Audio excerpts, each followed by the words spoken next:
Hey everyone, today I'm going to show you guys how to sell an item above cost. So we're going to come in here, you're going to go back to your checkout screen. We're going to go to bailment items. And for this demonstration, we're just going to go ahead and use this one and we'll choose this. The next thing we're going to do is you're going to hit select. We're going to choose this first one. And then you can see this cost above cost of goods. We're gonna go ahead and click here and it's gonna give us two options, percent and amount. And for this, we're just gonna use percent. And we wanna put this one above 5%. And right here, you can confirm that it has indeed increased. And now we're gonna sell this item at 5% above cost after we hit apply. And boom, and went ahead and changed right here.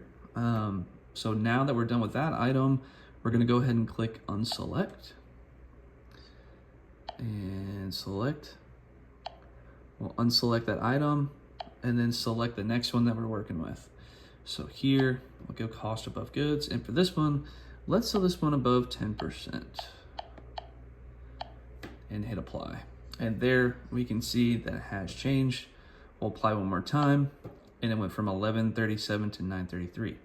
So that is how you change the cost above goods during a transaction for each particular item. If you have any questions, let us know. Thanks.